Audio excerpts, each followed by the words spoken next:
Hey, Ignite, David Rice. I'm back here together with my buddy Jonathan Miller from Fortune Management. Jonathan, another early morning in California, another beautiful morning here in sunny Florida. I'm fortunate. It's beautiful here, but the sun's not exactly out yet. We get a little bit of a marine layer, so kind of keeps the sun hidden until about 9 or 10 every day. But we don't get the storms like you guys do. We get like clockwork, right? There's a little bit of rain every afternoon, and then everything clears up. Give or Yeah, take. if you said 4 or 5 o'clock in the day that there's going to be some lightning and some thunder rolling in, we get the Florida rain. It counts for like 20, 30 minutes and the sun's back out again. So, yeah. Well, listen, I promise we'll do half of these bright and early in the Well, the morning. humidity hasn't affected your hair at all. You know, Yes. It hasn't affected my hair. We probably use the same product. we might use the same product. I don't know about that. That'll be a video in and of itself. Hair care for the The devil. video, absolutely. I love it. Well, listen, last time we talked about Oh, great. problems for associates, problems for employees coming into a seasoned dental practice and maybe thinking it's not the right fit because their vision is different than the vision of the existing ownership slash team. And we got to a really good place on perception being reality. And that's a huge, huge topic for a young dentist today. So what do you say we explore some of the big points of where that perception can be a very big problem for a young dentist? Yeah, I'd love to. That'd be great. Awesome. So So we went. Yeah, no, I was going to say, I kind of hit you on the spot last time and said, hey, David, finish this phrase, and you knocked it out of the park. When we're looking at the perception is reality, I mean, I think that it's important to understand that, gosh, I would tell you about 90% on your career are going to be made when you're not in the room. And what I mean by that is that patients are a prime example. You're not going to be in the room when they either say, yes, I'm going to accept treatment, or no, I'm not, from the standpoint of scheduling it and paying for it. Now, that may sound odd, but I know, and I haven't been to a dental school yet. I've been to a fair amount of the good ones, the big ones rather. But so the point is that there isn't any case acceptance classes in dental school, right? Are there? Like, hey, here's how you get cases accepted. Here's how you get patients to say yes. Here's how you influence people to kind of do what you want them to do. Were there any of those at Buffalo? There was maybe a 30-minute segment from a guy who taught at the dental school, maybe couldn't cut it in the private sector, not to knock academicians, but no, it's definitely not a strength of the dental school. No. I'm impressed that there were. I'm surprised that they had them. I've been up and down the coast now speaking in dental schools on both East and West, and I haven't been to all of them by any means, but I haven't had, we have this really great case acceptance, like treatment planning type of thing. And that's okay. Look, I mean, most dentists, here's a prime example. And a doctor last week say, my case acceptance is near perfect. Oh, okay, great. So tell me about it. Well, when I'm in the room, I sit down, tell the patient everything they need, and they say, yeah, doctor, we've got to get that taken care of right away. And something weird happens, Jonathan. From the time they leave the operatory until so they don't get scheduled and nothing happens. And I'm like, well, that's not great case acceptance, right? That is and so back to this perception piece. When you're an employee or an associate in the practice, what you do, how you behave, how you treat people is going to be your reality. It's going to be your reality in that practice, and it's going to be your reality as a future practice owner, as a future team member. Take your pick. And so, when we're looking at, I know this phrase, and we're kind of probably going to say it a lot on this call, the perception is reality. It's because people are making assessments, judgments, if you will, about you, your decision-making in your career all the time.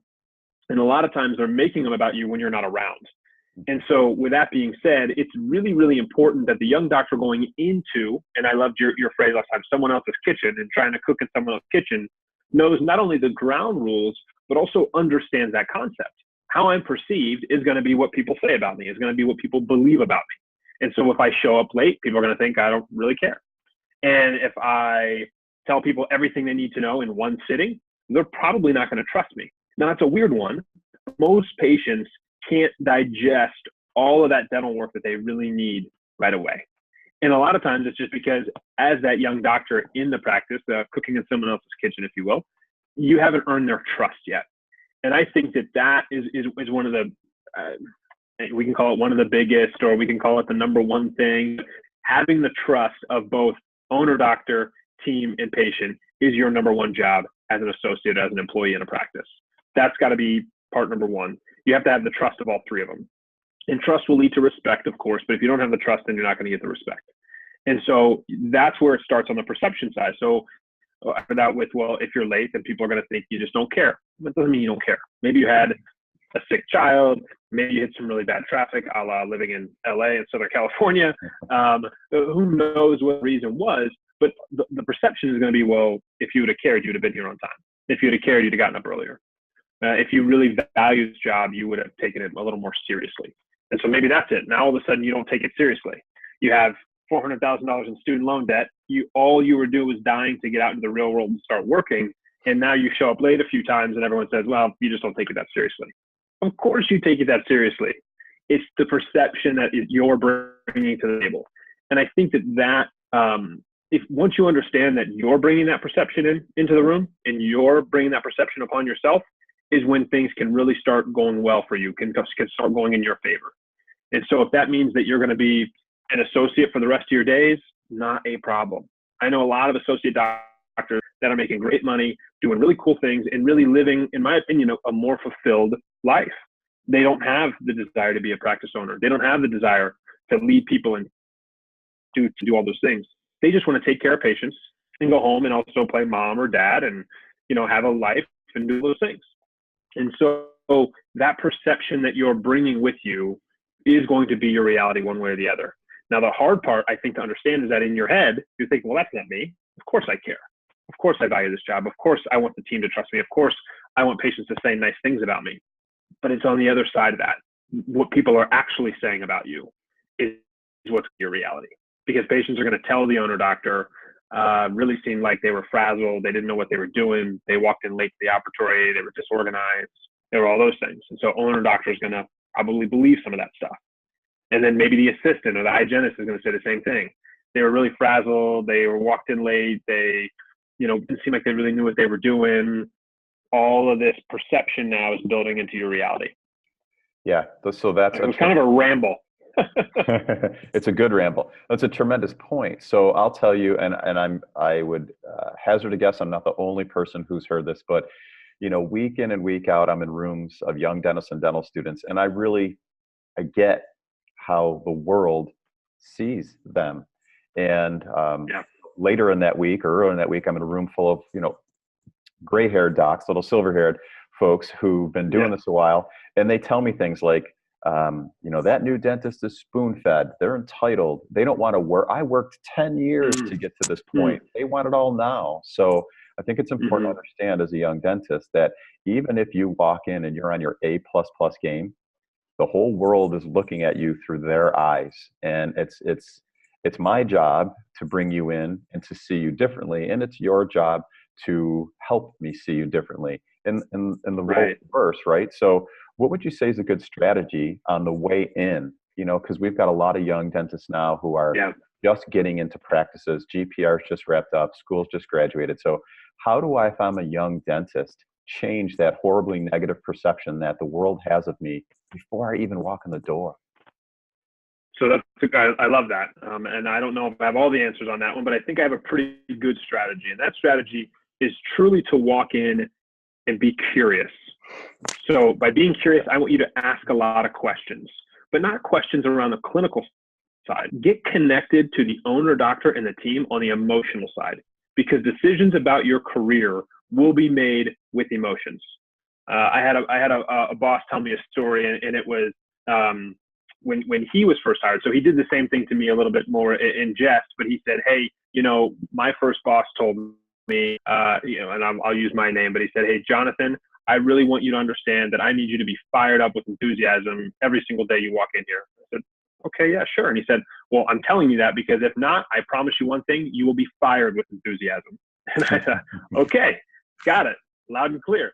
And so the point is, get curious, owner doctor. Ask them questions and connect with them on an emotional level. Too often we're going in to this new relationship, and I don't know if it's bravado thing. I don't know if it's something they teach in dental school. I don't know what it is. Maybe it's a millennial thing, because I know that brush gets used a lot. But the point is that you're not supposed to go in there as if you have all the answers. And you're certainly not supposed to go in there as if, I got this, don't worry. That doesn't build trust. That doesn't build respect. I got this, don't worry, usually is a short-lived career in that office, because you're going to mess something up. You have to learn from your mistakes. So my advice is to truly connect with your owner doctor and your team on, of course, on the clinical side, but, you know, on what are they looking to get out of this? Why did they decide to bring an associate now? What's in the future for them? What does the future of this practice look like? If they could do anything they wanted with this practice, what would that be, right? How can I, the associate, be the best asset to you? Is it me just doing PO checks and hanging out on the side until you beckon me over? Is it blowing up the practice with crowns and implants and sleep apnea that you're hoping that I learned in dental school? Tell me what that is. I think that if you can understand what's important to them, and that's something that we teach all the time at Fortune, is to understand, both with team and with patients and with other doctors you're working with, what's most important to them. For some of these individuals, it is, you know, career and money and all that stuff. And for others, it's, I just want to give back. I found dentistry because I wanted to take care of a lot of people. I didn't want the medical world telling me how to do it. And so it led me into dental, because I could still call the shots and do what I felt was best for the patient, you know, or I just wanted to give back, and I just couldn't possibly charge people if they brought me their dog. So I would be giving away free veterinary services, and I decided that dental, I could do that. You know, I've heard all kinds of stories like that. So what's important to these individuals, and team members as well. You have team members, and what's most important, collect a check and punch in and punch out every day. Good for you to know, because they're probably not going to be the ones that you can count on when things get tough, because it's just a job to them, right? It's not a career. It's not something that they're really passionate about. So I think connecting with what's most important to them, and then as you spend a little more time, you can really get connected to a guy that I think says a lot of the right things in Simon Sinek, and get connected to their why.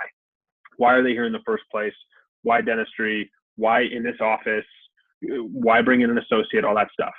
But I wouldn't go in there on that front, because you kind of sound like, you know, the 5-year-old little one. You know, why is the sky blue and why is grass green? And you may come off a little offensive. But I've never found anybody or heard anybody offended if I said, hey, well, what's most important to you as we go down this path, or in this relationship, or what's most important to you if I come work for you, or what can I bring to the table that would be the most value to you?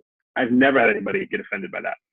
Yeah, I totally agree. So, and then once you really know that, as you said, and then once you gain their why, they feel the way they feel, then I don't think it's too difficult to tie what you want as the young dentist as a motivator to that seasoned dentist, that owner dentist, and the team, right? You can, at that point, the key is to just make the connection between their why and your want. And all of a sudden, as a young dentist, you start hearing yes more. Would you agree? Absolutely. Absolutely agree with that. I love that. You make those connections, and if you even hear in their why that it kind of sounds a lot like your why, you know you've found the right place. I mean, that just helps you so much. You know, let's face it, right? We know how much student loan debt people are coming out of school with. Sometimes you're taking a job just because you got bills to pay, and that's okay. You're not every single stop in your career is going to be to help people and change the world and all those things. I hope that it is. It's just not likely. But if you can get into an office and you start hearing things about, wow, this sounds like it sounds a lot like my why and why I got into dentistry. That's a place where you want to make a true investment of your time. That's a place you really want to stick around and see, hey, where does this thing go? Because it could be from a monetary.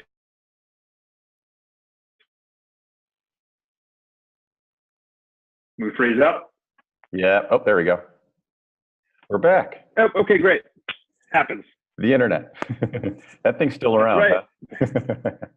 No, so I agree with you. Some days there's a hamster on a wheel. I swear. Yeah, it's a true story.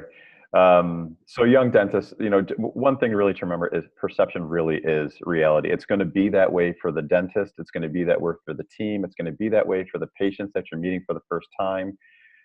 What you can't control necessarily is how other people feel when they first meet you. But what you do have some control of is the evolution of that relationship. And as Jonathan says, if you get to know people, if you start building their trust, you start understanding what motivates them, why it motivates them, then that opens the doors to opportunities for you. And Jonathan, if you're up for next week, I have a great topic to trail this into now.